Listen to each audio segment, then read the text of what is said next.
What's going on YouTube? Q back here again with another video for you.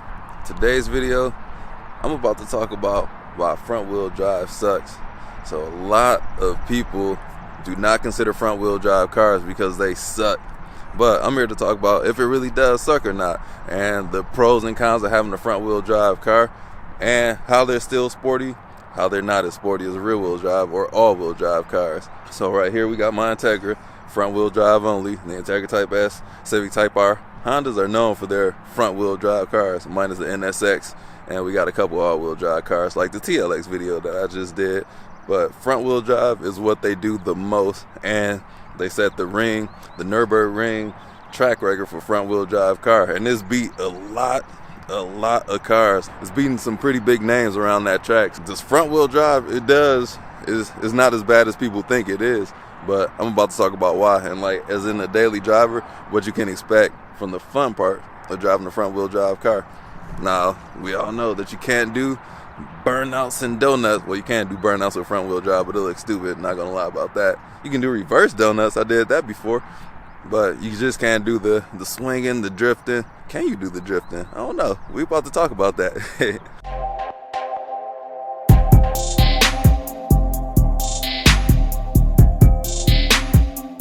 When I was car shopping at some point in my life, I owned about probably 10-ish front wheel drive cars, but I wrote off a lot of cars due to the fact that they were front wheel drive. And now it's shame on me because front wheel drive cars can be fun as well. Like one of my top 3-4 cars, maybe the Fiesta ST. No, it's actually pretty quick for what it is. And actually I have a lot of fun driving this car. And to be honest, it's up there with the fun in the Camaro, and I can have a lot more fun in this car the way that you can drive it. That car was a blast to drive, and this car reminds me a lot of that, and the character that it has, and the powertrain and things of that nature. So front wheel drive car, it doesn't suck, and I'm about to show you why. So I'm about to try some things out that I haven't done before. And if you see my Instagram, Chris Harris, he did something in the Civic Type R. He was drifting that thing. I'm like, can I do that too? Can I do that in this car? I doubt it. Integra Type S is coming out. Maybe I can get to learn how to do that in that car. We got to get the car first. But there's some things that you can do in front wheel drive cars that the enthusiasts, the people at these companies have been working on. So you can get the rear end swing. Shout out to the Topher. He got me he showed me how he got the rear end, the lift off oversteer, I believe it's called. So the rear end comes out, and I'm like, oh, what's going on here? And this is fun, man. So I'm about to get on some on-ramps and try to do that in the Integra today. I'm also talk about the dynamics, the physics behind front wheel drive cars and why it does what it does, and why rear wheel drive is the more fun to drive. Also, shout out to 100 Gang Nate for supplying me with this hoodie. Go check him out, 100 Gang Clothing. Put the link in the description down below. And shout out to the other two Men of Culture, Race Car Friends, and Blueprint 1LE. Also check out their merch as well. Let me get behind the wheel of the Integra. I'm about to do some things in here, learning how to control this car at the limit, and that's why I like this front wheel drive car too.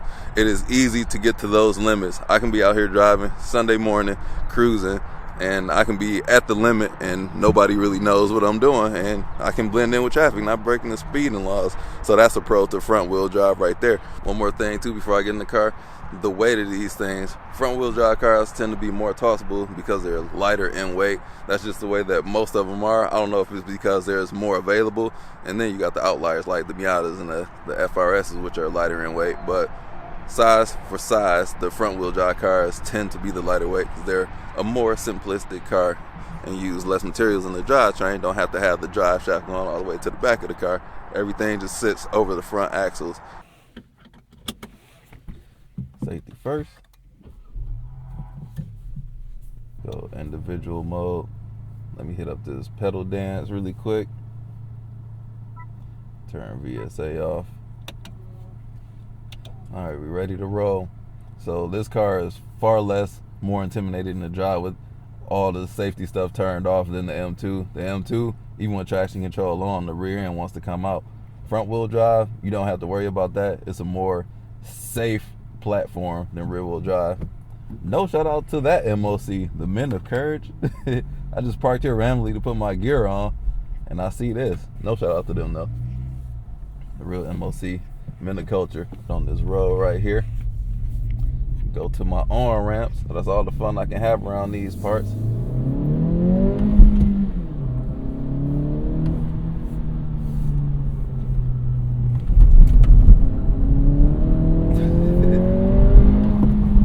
Thing really get to start leaning when you get into it.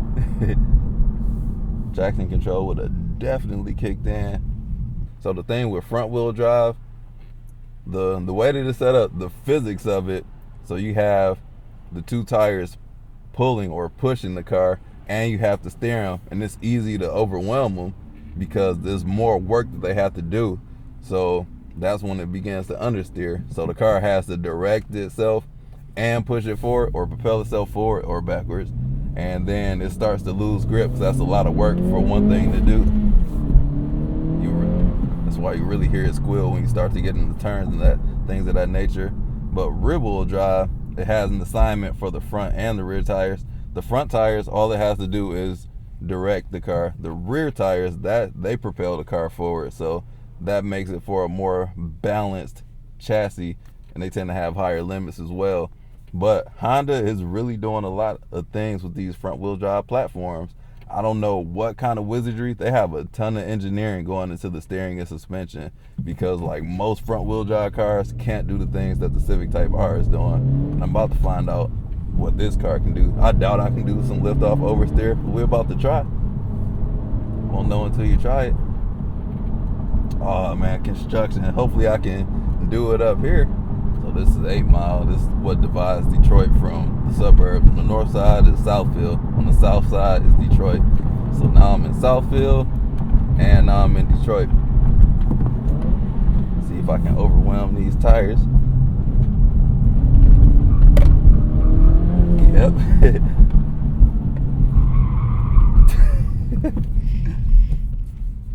Boy, if that ain't fun.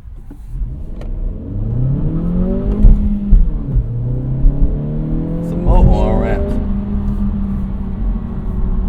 See if I can do some lift off oversteer. Told y'all I was trying to drive better. I don't know if you call that lift off oversteer.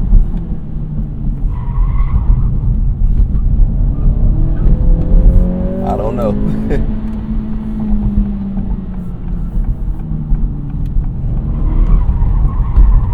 I don't think it does lift off oversteer. So it does a ton of understeer, I'll tell you that. I'm gonna need tires for both of the cars by the end of this summer, man. Alright, let's see what we can do here. Back in Southfield.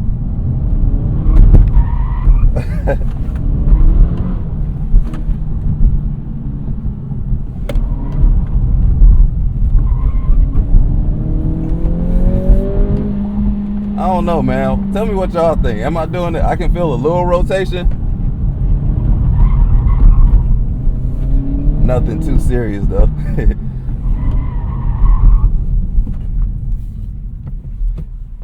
I think people can tell that I'm driving like a crazy person right now. It's a good workout for them biceps. Y'all see me getting my swole on?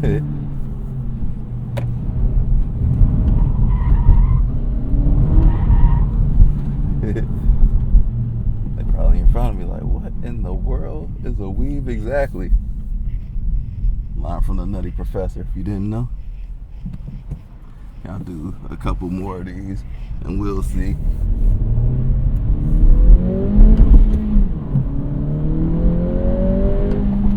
So no acceleration, just understeer. Let's see if I can.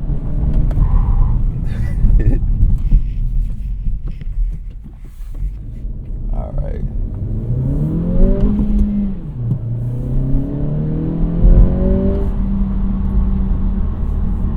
That's the recommended speed. I can do better than that.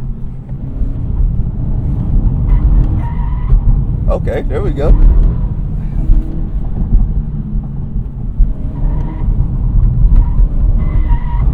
Woo! Got to come around just a little bit, just a wee bit.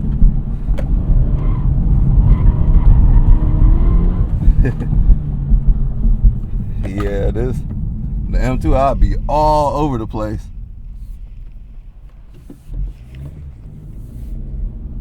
But yeah, this is gonna be the last one. Let's see what we can do. It's so easy to control it at that limit right there. That's like the nature of front wheel drive. It'll keep you safe.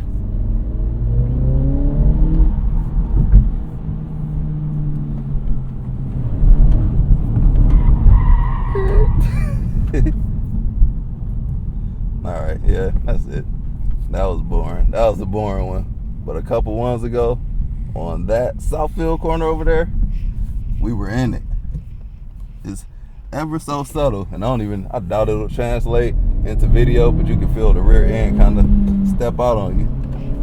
But it's not gonna do it in great deal. I don't see myself drifting this thing unless I just, and I doubt I'll probably just roll over. Yeah, with front wheel drive, it's so predictable at driving it at the limit like that. See, I never drive a car in that fashion, and I kind of instinctively know what to do when I get to that point. It's just like second nature to me. Something I've never done, but I know how to do. Rear wheel drive is a bit tricky because you got to start counter steering, and I hope that I never get confused on which car I'm driving, because you got to steer in the opposite direction of where the rear end is going to keep it straight. In this car, you just kind of get off of it, and I really didn't have to get off of it until you start understeering and about to hit a curb or a wall, but that's just it. I probably got to step up to the Civic Type R to really get that rear end to step out on me. But one time in my Camaro, the ZL1, the one and only time I took it out in the snow, and I really wasn't trying to drive it in the snow, but I had an appointment to get some vinyl put on there, get my YouTube handle, and it just happened to snow, like a little inch of dusting in the street, and I was driving straight, and the back end came out to like the side as I was just going straight. I'm doing like 10 miles an hour. The back end just came out on me, and my heart just started racing. And I was so scared, but I just counter steered and it got straight. Should have not been out there in the snow like that on summer tires, but I had to do this for the content. And I wasn't even filming that part. That was the crazy part. I just wanted to get to the vinyl shot. But yeah, front wheel drive, I don't even know if the M2 can even approach those limits, because the limits of the M2 are much higher than this, and I don't think I could even get to those limits. We'll try it out in the M2, but not today. Like I said, I want to be a better driver, and man, my wrist hurting from doing all that. Need to do some push-ups, but we're going to get better. That's the goal, just to get better at driving. And playing around at the limits, I feel like that helps you be a safer driver, because you know how to react should something happen, or you can be more in control. And I think that's what it's all about, proper education in driving.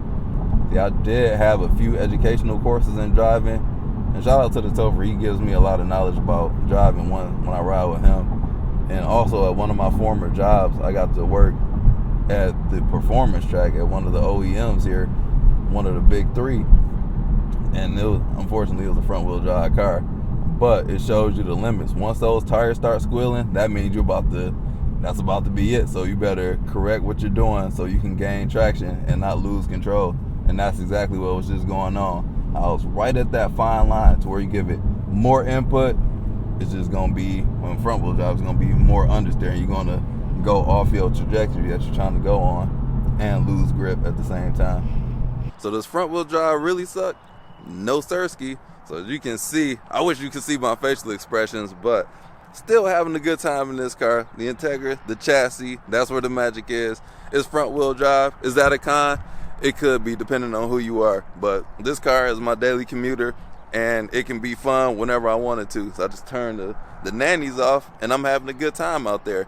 I can't do donuts, unfortunately, and one thing that would add to the excitement of it is a handbrake, so I could do even more things, but it doesn't have that. I tried to use the e-brake as one, but you shouldn't do that, and I did it in the snow. But it can do some kind of e-brake characteristics, but it's not the same. So there you have it. Front wheel drive does not suck. It depends on what you want in the car, how you intend to drive it. If you don't like driving a car like this, then it will suck for you, of course. But for me, any car that's fun in any way, shape, or form, I'm with it. And the Integra is that.